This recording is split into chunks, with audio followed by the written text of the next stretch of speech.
we're going back to the basics today. This is the Horizon Hobby Sport Cub S UMX, which stands for Ultra Micro. It has SAFE, Sensor Aided Flight Envelope, which helps you to learn to fly. Okay, this is a 4-channel plane. This is a ready to fly, so it comes with the radio, everything except for the 4 batteries, which actually does come with 4 batteries that go into the transmitter.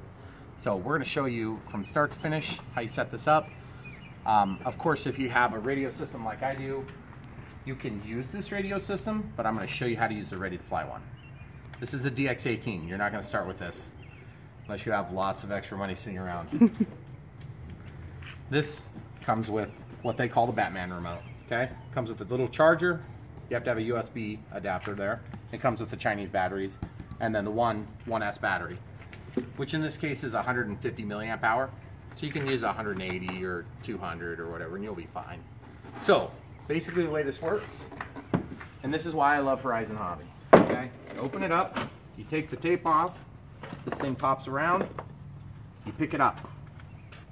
You grab the radio transmitter. Note a couple of things. There's 2 sticks. This is your throttle, and this does your rudder, which is for yaw, which points the plane like this. This is elevator, which lifts you up or down, and then ailerons. And then of course there's a power button. You always turn it on first. Make sure your throttle sticks all the way down. That's important so you don't hit your fingers. This trigger is a panic button. And then this trigger, or this is the trigger, but a switch, is 3 positions. One's going to be full safe, one's intermediate, which gives you less bank angles, and then off, which is just AS3X, which is an artificial 3-axis gyro or something like that. So it's stabilization. So the plane kind of flies through the wind a little bit better. However, this plane is extremely light, like to the tune of like 60 or 70 grams. It's very light. Here, give them a shot of how thin this is. See how thin that wing is? Thick compared to this. And then all the control surfaces, everything is extremely light. Okay, now when you first get this out of the box, you're going to think, well, why did that cost $130 or whatever it cost? Well, trust me, it's awesome. So I just want to show you how the safe works. Okay, plug in your battery, lay it down flat. The transmitter is already on. Okay, after a second, you'll hear it do this initiation part where it's going to wake up. Now you'll notice it's not waking up, right? Okay, so sometimes if you take too long to set it up right, you'll just have to detach the battery and plug it back in. So I found my problem.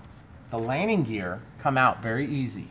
Now there's 2 little clips you can stick in there if you want. On this plane it's probably unnecessary, but there's also this little spot back here and you can put floats in. So mine was pulled down just a little bit, okay? So I had to slide it in, and now when I plug in my battery, and then you have to let it initiate, but sometimes you have to lift up the tail just a little bit, and you have to hold still. Now it's initiated. You can hear the ailerons chirp. So now when you move the stick, you can see the elevator, rudder, and then of course the ailerons. And then this is how you can tell if safe is working. Okay, nothing happens. Okay, that's because I haven't given it throttle. You have to give it throttle for a second, and then that will actually activate safe and AS3X because it doesn't chatter. Now I've given it throttle. You hear these little servos jumping around. Now the way you can tell safe is on is because the ailerons are going to try to find level, the quickest method possible. You see the rudder? See, watch this. That's no control. I'm going to just turn it so it doesn't hit the side. Okay, so this is... Okay, so now I'm going to go out of safe, and we'll just fly it around. This is without safe. It's just AS3X, okay? It's not dead calm, but it's mostly calm. See how the nose is wanting to go up? I need to trim it a little bit. Okay? So let's come out here. So we have elevator axis control, we have roll, and then we have yaw, which is going to also roll the plane. So when I give it rudder, it moves the nose left or right. Okay? Now one thing you want to be careful about is when you get up here and let's say you get confused with your controls, chop the throttle, pull the trigger. That's your panic switch. Now when you let go, it takes a second to come out of it, okay? So panic. I'm in my landing, my final, and I feel like I'm out of control. So I just pull the panic, okay? I can still control it, but I'm limited on how much control I have. Okay, so safe is on full now. And all I do is give it throttle, and it pretty much flies itself. And then I just can point it where I want to go by using the stick, like I was sitting in the driver's seat. And that's what safe does, okay? So it's sensor aided flight envelope. So it's gonna aid you in staying within the normal flight envelope. You see how I've got it cranked all the way to the side? It won't tip over, okay? Now watch this. I'm gonna go to intermediate, and it'll allow you to tip more, but still stops you from totally falling over, okay? Now in all the way out of safe, I'm in AS3X only. You can go in any axis or any pitch or roll you want. So it feels like it's maybe flying a little teeny bit on the tail heavy side, but now you can go upside down, you can do loops, you can do rolls, anything you want to do, you can do it. But you have to do it within the confines of this particular aircraft, and it's not the most versatile aircraft because it's just a brushed motor, which is very light and very inexpensive to replace, like 11 or 12 bucks. And then of course you've got the batteries, which cost about $2 or $3 if you buy them right. If you buy them expensive from Horizon, you'll spend about $6 or $7 probably. Okay, so I'm going to go into safe for landing, just to show you how easy it is. Okay, I'm in safe. Now I'm just going to kind of point the plane. And if you want, you can also press the panic button, but I'm not going to do that. Now I'm just kind of letting it, just kind of helping it along so it keeps going where I want it. And it's going to level the plane for me. So all I did was just kind of point it. Okay, come on down here. So now I'm out of safe. And this is a super efficient flying plane, so it'll fly very slow. See at the throttle position I'm at? I'm out of safe now, so I'm actually flying it. I'm under full control. And it's got enough power to fight and resist a little bit of wind, but we had a little gust come through, about a 3 or 4 mile an hour gust, and that's about all it can tolerate. Now this is a Common Sense RC flight pack here, or wait, was it Common Sense RC? Yeah, I think it was. Electron. Selectron, that's it. Selectron. I think it's a 180 milliamp pack, so it's a little bit bigger. Okay, so we'll land on a sidewalk here. Oh no, everybody died. Now, as you fly this thing, the one thing I can tell you is to don't get down on yourself for crashing. You'll crash a lot when you're learning.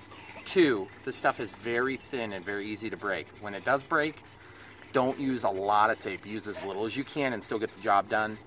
And the props are relatively inexpensive. The way you take those off is simple. You just grab in there with some needle nose pliers and you hold the prop shaft and then you just spin it off. It just threads on. These are a separate part. They're very proud of them at Horizon Hobby, so just don't buy them. Just take them off. So the props are a few bucks. They like to make their money back on those because this has a lot of technology in it for the price point. Like I said, the other thing is when you need to get inside to work on it, you just cut these pieces of tape. There's one decal, a piece of tape, another piece of tape, and then another piece of tape that wraps here. And I usually leave the second half on, and then this tips over to the side. Inside of here, there's an extra port. They call it an X port, and you can use that to actually hook up a little FPV cam if you're into that sort of thing, which I'm not. They also sell this as a package deal with the camera. We'll link to the ready to fly and the bind and fly on this, but I just love this plane. And this is why I love safe. Okay, so I'm in safe right now. Here's how you can tell I'm out of safe. Now I'm in safe. Okay, it tries to find level. Okay, that's what sold me for safe. Just being able to throw it and see how good it goes. And there's a little bit of wind here, so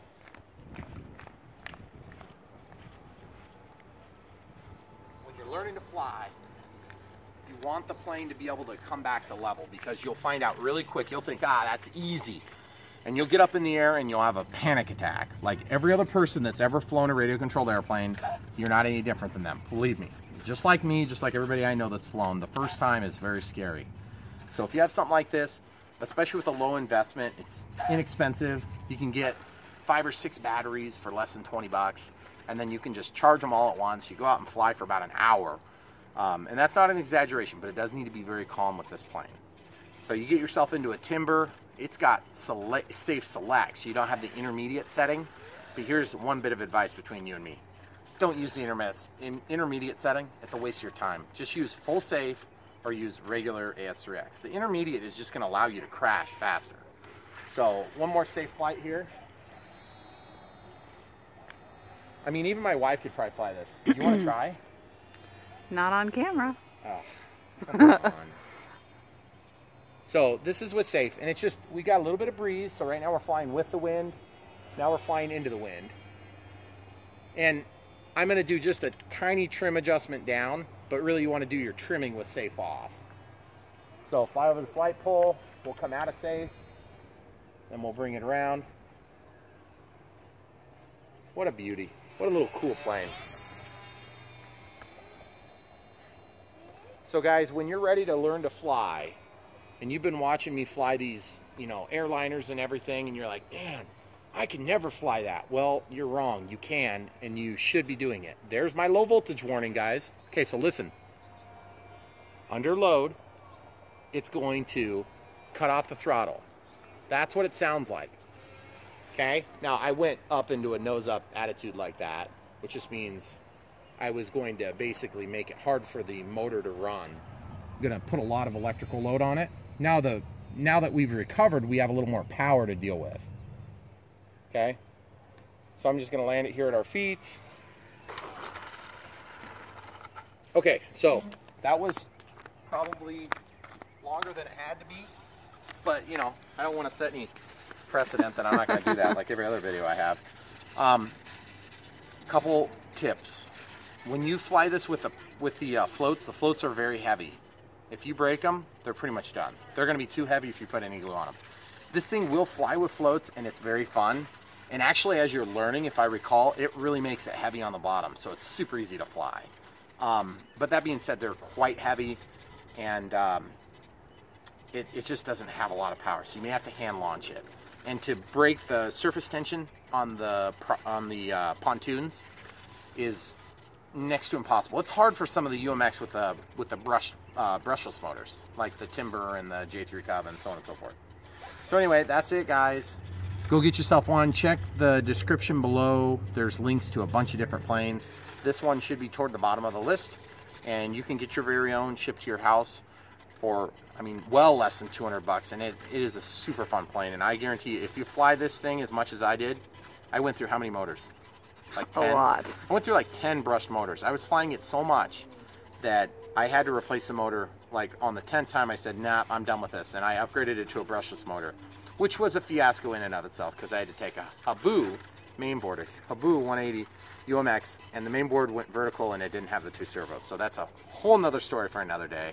And if you're interested, you can ask me in the comments below. But for now, get yourself one. Very fun, very good trainer, and you won't regret it.